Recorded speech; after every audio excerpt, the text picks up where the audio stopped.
Hi, besties! Welcome back to the channel. It's your girl, Tracy.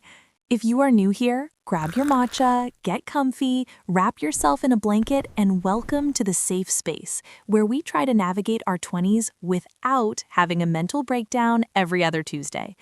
If you are watching this video, take it as a sign from the universe. Seriously, stop scrolling, put the phone down on a flat surface. We need to have a very serious sister-to-sister chat about your mornings. Be honest with me, this is a judgment-free zone. How many of you woke up this morning feeling like a potato, like a cooked potato? You opened your eyes, heard the alarm, and immediately wanted to file a formal complaint with HR about being alive today. I see you, I feel you, because for 3 years, literally from age 22 to 25, that was my brand. I call it the rot routine. I would wake up, hit snooze until the last possible second, doom scroll on TikTok for 45 minutes until my eyes burned, drink a stale iced coffee on an empty stomach, and then rush out the door with high anxiety, brain fog, and zero vibes. I felt like an NPC, a non-playable character in my own life. I was just reacting to everything. But here is the tea nobody tells you. You see those that girl influencers on Instagram? The ones waking up at 5 a.m., drinking green juice and looking like they have life figured out? They don't have better genes. They aren't just lucky. They have simply hacked their biology. Over the last year, I went down a massive rabbit hole. I read the boring neuroscience books, I listened to the 3-hour podcasts by Stanford professors, and I tested everything. And today, I am spilling the tea. I am breaking down the 12 morning habits that literally rewired my brain chemistry. We are going to talk about dopamine, cortisol, serotonin, but in a way that actually makes sense. By the end of this video, you will have a blueprint to go from surviving to main character energy. So, let's fix your life, one habit at a time. Habit number 1. And listen, this is the hardest one. If you only do one thing from this video, let it be this. Do not touch your phone. Here's the struggle. We wake up and our thumb automatically goes to Instagram or TikTok. We want to see what we missed. But here's the science tea. When you first wake up, your brain is transitioning out of delta waves into theta waves. Theta is a state of deep relaxation, creativity, and suggestibility. It's basically hypnosis. Your brain is soft like clay.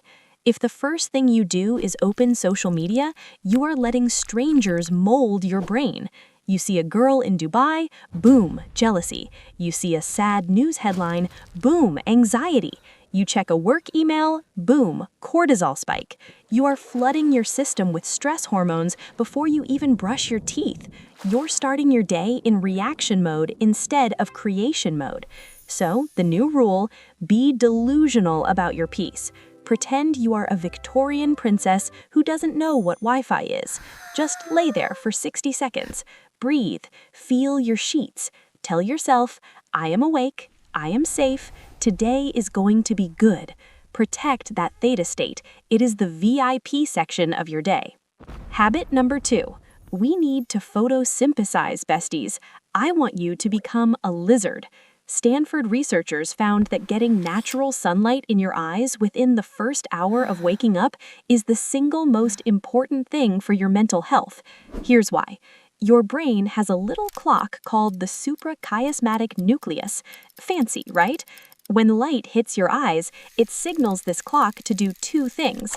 First, release serotonin. This is your happy chemical. It wakes you up and makes you feel positive. Second, start the melatonin timer. It literally starts a 12 to 14-hour countdown for your sleep hormone. So, if you want to sleep well tonight, you need to see the sun this morning. So, step outside, go on your balcony, open a window if you have to. I literally stand there with my coffee, face to the sun, looking absolutely crazy to my neighbors. But I don't care. It charges my internal battery better than any energy drink. Just 2 to 5 minutes. Do it. Habit number 3. The controversial one, make your bed. I can hear you groaning through the screen. Tracy, why does this matter? I'm just going to sleep in it again. I know. I used to say the same thing, but this isn't about being tidy, it's about psychology. It's called a keystone habit. It's your first W, your first win of the day. When you make your bed, you complete a task. Your brain releases a tiny hit of dopamine. It says, hey, we did something. We are disciplined. This creates a domino effect. You make the bed, so now you feel motivated to brush your teeth, then you feel motivated to skincare. Plus, think about your future self. When you come home after a long, stressful day, walking into a messy room with a messy bed, it feels like chaos. It feels like a red flag. Walking into a crisp made bed, that is self-love. That is you respecting your sanctuary. Habit number 4. This is for my anxious girlies. Most of us wake up and immediately start shallow breathing. Our shoulders go up to our ears because we're thinking about our to-do list. We're in fight or flight mode. We need to hack the vagus nerve to switch into rest and digest. We're going to do the 4-7-8 technique. I want you to do this with me right now. Yes, right now. Put down whatever you're holding, sit up straight. We are going to inhale for 4, hold for 7, and exhale for 8. Ready? Inhale through your nose, 1, 2, 3, 4. Hold it, 5, 6, 7. Don't panic, just hold. Exhale through your mouth like blowing a candle, 8, 7, 6, 5, 4, 3, 2, 1. Do you feel that? That drop in your shoulders? That is biology working. By making the exhale longer than the inhale, you are physically forcing your heart rate to slow down. Do 3 rounds of this before you stand up. It's a cheat code for anxiety. Habit number 5. Don't click off the video. I know, I'm a caffeine girly, too. I love my oat milk latte. It's my reason for living. But listen to me, you just slept for 8 hours. You haven't had water in 8 hours. You are biologically dehydrated. Your brain cells are literally shriveled up like raisins. If you hit those dry raisins with coffee, which is a diuretic, you're just drying them out more. That leads to brain fog, headaches, and that weird jittery anxiety. Treat your body like a luxury vehicle, premium fuel only. Drink a big glass of water, add some lemon or sea salt for electrolytes if you're fancy, to turn those raisins back into juicy grapes. Then have your coffee. Trust me, the caffeine hits way better and lasts longer when you're hydrated. Habit number 6, embodiment. You do not need to go to the gym and lift weights if you don't want to. I'm talking about waking up your lymphatic system. Your lymph system carries toxins out of your body, but unlike your blood, which has a heart to pump it, lymph only moves when you move. So for 60 seconds, we're going to be weird. Put on your favorite hype song, maybe Cruel Summer, maybe some 2000s Britney Spears, and just shake. Jump up and down, shake your arms, twerk in the mirror. Movement releases endorphins. It is scientifically impossible to be sad when you're dancing like a maniac in your pajamas. It shifts your state from tired to alive. Just one song. That's it. Habit number 7, GPS for your brain. Don't be a plastic bag. You know that Katy Perry song? Do you ever feel like a plastic bag drifting through the wind? That is how most of us live. We just drift. Stop drifting. Set a course. I want you to write down one intention for the day. Not a to-do list, a to-be list. Who do you want to be today? Today, I am patient. Today, I am focused. Today, I am unbothered. Here is the science. This activates your reticulating activating system, or RAS. It's the filter in your brain. If you decide, today I am happy, your RAS will literally scan the world to find reasons to be happy. It filters out the annoying stuff and highlights the good stuff. Be the captain of your ship, not the passenger. Habit number 8, the VIP section. Treat your brain like a VIP club. The first hour of your morning is the VIP section. There is a bouncer at the door. That's you. Do not let toxic people in. Do not let the news in. Do not let stressful emails in. If your bestie sends you drama at 7 a.m., you leave that on delivered. You can deal with it later. If you check the news and see something terrible, your brain thinks you are in danger. Protect your peace aggressively. If it's not high vibes, it doesn't get a seat at the table during the first hour. Keep your input clean. Listen to a podcast, read a book, or just listen to lo-fi beats. Habit number 9. Gratitude, but make it aesthetic. Gratitude is the highest emotional frequency, but don't be boring about it. Don't just list family, food, house. Your brain gets bored of that. I want you to look for glimmers.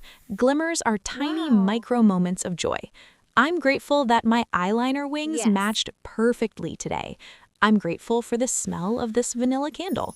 I'm grateful my dog looked at me with those big eyes. This rewires your brain to hunt for the good. It is literally the law of attraction in action. The more you look for magic, the more magic you see. Habit number 10. This is my secret weapon. Most of us only let ourselves feel happy after we finish work. I'll be happy when I'm done. No. Do one thing purely for joy in the morning, not because it's productive, not because it makes money, just because it feeds your inner child. Maybe it's reading 5 pages of a spicy fantasy book. We don't judge here. Maybe it's watching a compilation of cats falling over. Maybe it's cuddling your partner. This anchors your nervous system in safety. It reminds you that life is meant to be enjoyed, not just endured. Habit number 11, the brain dump. This is cheaper than therapy. Imagine your brain is a computer browser. You have 50 tabs open from yesterday. Did I reply to that email? What if I fail? I need to buy eggs. So grab a notebook, it doesn't have to be aesthetic, and just journal. Write for 5 minutes. Dump it all out. The anxiety, the weird dreams, the to-do list. We call this mental decluttering. Once it's on paper, you don't have to carry the weight of it in your working memory. You'll feel lighter, emptier, and ready to focus. And finally, habit number 12. Be a little delusional. Delulu is the Salulu. Visualization is the final step to main character energy. Close your eyes for just 2 minutes. I want you to imagine your day going perfectly. See yourself walking into work confident. See yourself laughing with friends. See yourself handling problems with grace. Athletes do this before a game to win. You are an athlete in the sport of life. The brain doesn't know the difference between vivid imagination and reality. When you visualize, you're literally priming your neural pathways to succeed. You're rehearsing your victory. So there you have it, besties. The Dirty Dozen. The 12 habits that took me from a chaotic, anxious mess to feeling like I actually have my life together. Now, looking at this list, I know it feels like a lot. Tracy, I can't do 12 things. You don't have to. Please don't try to do all 12 tomorrow. That is a recipe for burnout. Pick one. Just one. Maybe it's the no phone rule. Maybe it's the water. Commit to it for 7 days. Prove to yourself that you can show up for you. Remember, you're not behind. You're exactly where you need to be. You are capable, you are worthy, and you are ready to slay this day. I love you guys so much. Go drink some water, fix your posture, and I'll see you in the next one. Bye. Bye.